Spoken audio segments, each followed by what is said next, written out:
Bismillahirrahmanirrahim. Assalamualaikum warahmatullahi wabarakatuh.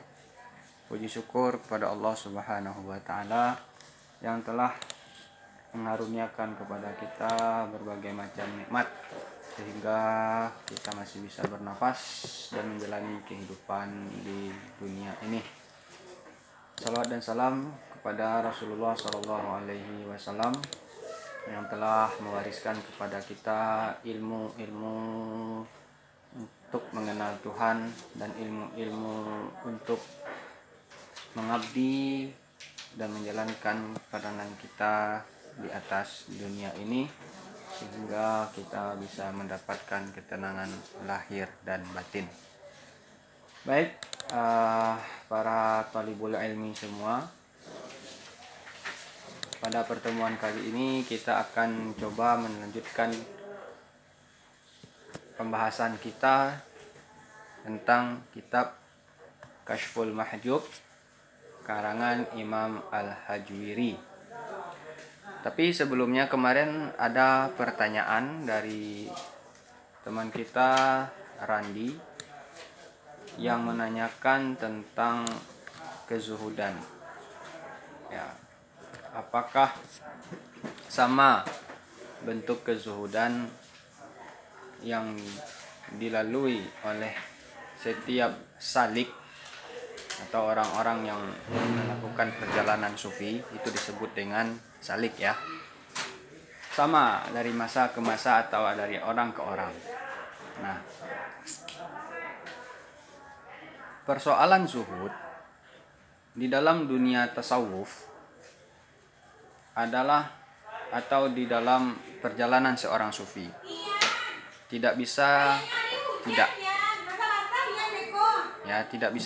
dan dia itu merupakan bagian yang tidak terpisahkan dari diri seorang sufi, karena zuhud merupakan salah satu identitas seorang salik untuk bisa menempuh jalan sufi. Artinya jalan yang ditempuh untuk mencapai kesucian secara rohani. Yang menjadi persoalannya adalah pemahaman orang atau paradigma orang tentang memaknai istilah zuhud ini sendiri. Ada stereotip yang berkembang di tengah-tengah masyarakat yang memahami zuhud identik dengan hal-hal yang bersifat kemiskinan, terus keterbelakangan, kesendirian, meninggalkan kenikmatan dunia, ya, mengasingkan diri, terus berpakaian seadanya, dan seterusnya. Itu adalah satu paradigma pemahaman. Nah, itu salah satu paradigma ya. Sebagian kalangan dalam memahami makna zuhud. Nah, sekarang kita perlu dudukkan dulu.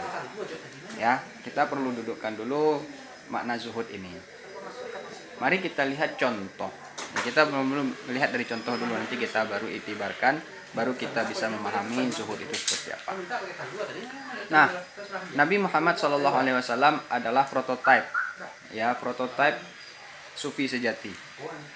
Ya, kalau pengen mencontoh kehidupan seorang sufi yang sebenarnya dan adalah mencontoh bagaimana Nabi Muhammad SAW menjalani kehidupan. Nah, Nabi Muhammad SAW sendiri tidaklah miskin. Ya, tidaklah miskin, bukanlah seorang yang punya kekurangan secara duniawi, tidak. Nabi Muhammad SAW itu kaya. Bagaimana kita bisa membuktikan bahwasanya Nabi Muhammad adalah seorang manusia yang kaya? Itu dapat kita buktikan dari mahar yang diberikan oleh Nabi Muhammad sendiri ketika menikahi Siti Khadijah radhiyallahu anha.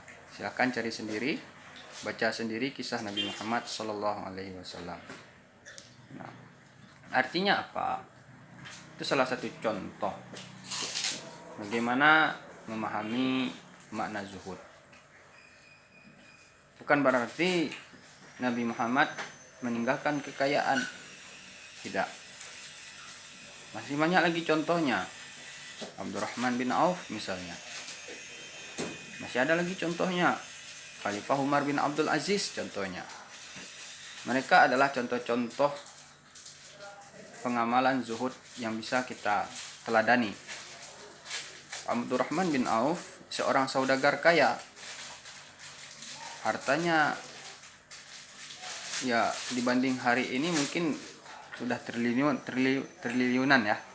Begitu juga dengan Umar bin Abdul Aziz, adalah seorang khalifah yang sudah mengantarkan umat Islam pada kejayaan pada masa itu, pada dinasti Abbasiyah.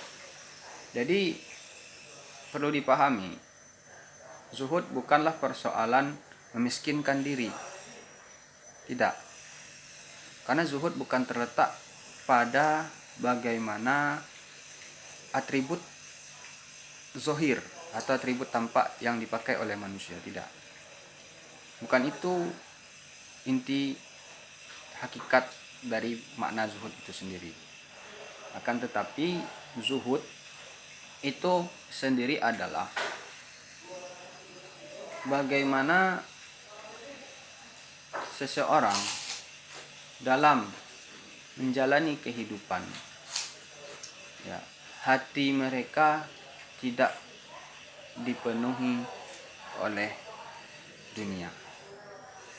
Bukan berarti mereka tidak punya dunia, bukan berarti mereka tidak kaya, tetapi bagaimana hati seseorang tidak terikat dengan dunia, tapi dunia ada di tangannya. Contoh, ya, contoh. Ketika kita memiliki sesuatu,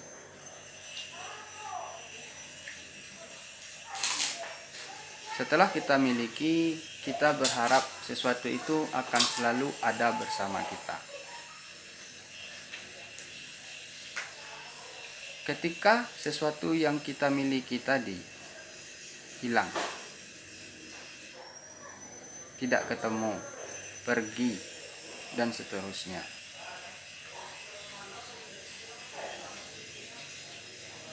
akan ada rasa di dalam hati kita, satu kekecewaan, seolah-olah sesuatu yang hilang itu adalah milik kita. Nah, pada kondisi ini adalah kondisi yang akan dilalui seorang yang menjalani zuhud dalam kehidupannya, di mana orang yang sudah sampai kepada makom zuhud, ketika dia kehilangan sesuatu dari apa yang ada di dunia ini, maka dia tidak merasa kehilangan. Tapi bukan berarti dia meninggalkan kesenangan dunia, tetapi ketika dunia yang dia kejar itu pergi, dia tidak merasa sedih. Dia tidak merasa kehilangan, dan dia merasa tidak memiliki. Nah, inilah kondisi zuhud yang sebenarnya yang lebih dekat maknanya dengan apa yang dipraktekkan oleh para sahabat, para tabi'in atau salafun saleh dulu dalam memahami makna kehidupan zuhud. Ya. Dan masih banyak kisah dan contoh lain. Ya. Cara berpakaian itu bukan lagi sudah berbeda konteks. Ya, cara berpakaian sudah berbeda konteks. Karena cara berpakaian itu bisa saja nanti masuknya kepada warok, kehati-hatian. Jangan sampai nanti dengan cara dia berpakaian atau seterusnya ya ada unsur terdalam dari dalam dirinya, yaitu apa? Nafsu. Nafsu pengen terlihat indah, nafsu pengen terlihat bagus, nafsu pengen dan seterusnya. Hanya kehati-hatian di situ.